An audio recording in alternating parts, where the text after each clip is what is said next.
अगर आप चाहते हैं कि आपकी जिंदगी में सब कुछ अच्छा हो और आपकी हर कामना पूरी हो, तो अभी से गांठ बांध लो कि आपको सुबह उठना है।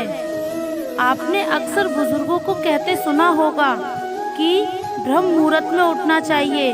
क्या कभी सोचा है कि ऐसा क्यों कहा जाता है और आज भी घर में बुजुर्ग ब्रह्म मुहूर्त में उठकर क्यों बैठ जाते हैं? दरअसल हमारे शास्त्रों में इसका रहस्य छुपा है जो हमारे बुजुर्ग जानते हैं। ब्रह्म मुहूर्त में वो समय होता है जब आप ईश्वर का ध्यान कर हर इच्छा की पूर्ति कर सकते हैं।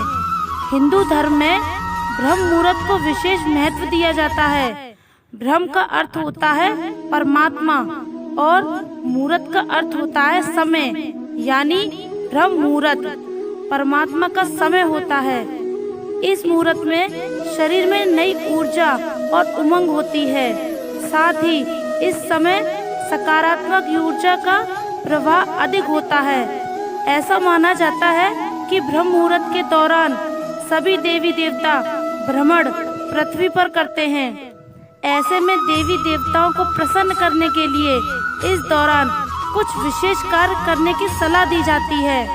वहीं शास्त्रों में कुछ ऐसे कार्य भी बताए गए हैं जिन्हें ब्रह्म मुहूर्त में नहीं करना चाहिए।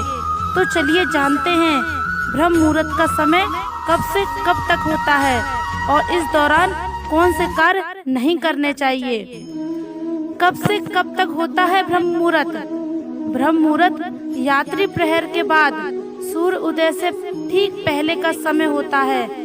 सुबह करीब 4 बजे से 5:30 के समय तक ब्रह्म मुहूर्त कहा जाता है।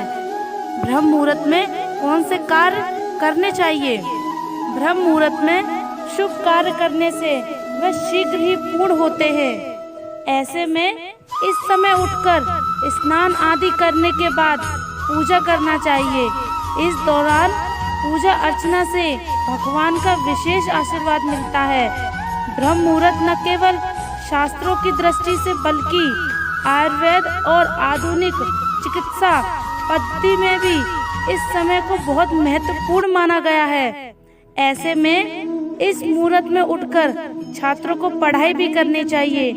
कहा जाता है कि इस समय पढ़ाई करने से लंबे समय तक याद रहती है। ब्रह्म मुहूर्त का महत्व। ब्रह्म मुहूर्त में उठना हमारे जीवन के लिए बहुत लाभकारी है। इससे हमारा शरीर स्वस्थ रहता है और दिन भर स्फूर्ति बनी रहती है। ब्रह्म मुहूर्त में तम और रजोगुण की मात्रा बहुत कम होती है। इस समय सत्व गुण का प्रभाव अधिक होता है।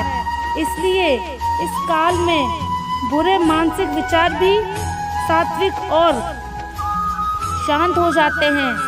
आयुर्वेदिक के अनुसार इस समय में बहने वाली वायु चंद्रमा से प्राप्त अमृत कणों से युक्त होने के कारण हमारे स्वास्थ्य के लिए अमृत तुल्य होती है। यह वीर वायु कहलाती है। इस समय भ्रमण करने से शरीर में शक्ति का संचार होता है और शरीर कांति युक्त हो जाता है। हम प्रातः सोकर उठते हैं तो यही अमृतमयी वायु हमारे शरीर को स्पर्श करती है। इसके स्पर्श से हमारे शरीर में तेज, बल, शक्ति, स्फूर्ति और मेधा का संचार होता है, जिससे मन शांत और प्रसन्न होता है। इसके विपरीत देर रात तक जागने से और देर सुबह सोने से हमें ये लाभकारी वायु प्राप्त नहीं हो पाती, जिससे शारीरिक और मानसिक स्वास्थ्य को नुकसान पहुंचाता है। ब्रह्म मुहूर्त में किया गया स्नान सर्वश्रेष्ठ फल देता है। ब्रह्म मुहूर्त का सार। धार्मिक ग्रंथों के अनुसार ब्रह्म मुहूर्त वो समय है जब देवता धरती पर आते हैं और उस वक्त सभी धार्मिक स्थलों के पट खोल दिए जाते हैं। ब्रह्म मुहूर्त ईश्वर के पूजन वंदन का समय होता है। यह समय बहुत ही पवित्र माना जाता है। ऐसे में इस समय भूलकर भी प्रणय संबंध नहीं बनाने चाहिए। ब्रह्म मुहूर्त में ना करें ये कार्य।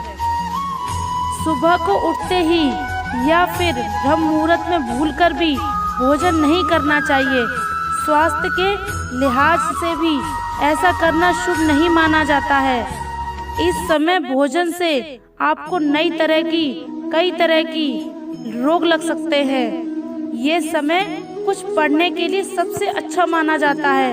बच्चों को इसी वक्त पढ़ाई की सलाह दी जाती है, क्योंकि इस वक्त ध्यान अच्छा लगता है और याद की गई चीजें हमेशा के लिए दिमाग में बस जाती हैं।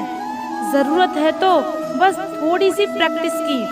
ब्रह्म मुहूर्त के समय वातावरण शांत होता है। यह समय जीवन के लिए महत्वपूर्ण निर्णय लेने, अहम योजनाएं बनाने के लिए बहुत उचित माना गया है। इसलिए ब्रह्म मुहूर्त के समय मन में कभी नकारात्मक भाव नहीं लाना चाहिए, वरना पूरे दिन आप तनाव में रहेंगे, जिससे आपको मानसिक रूप से भी परेशानी हो सकती है।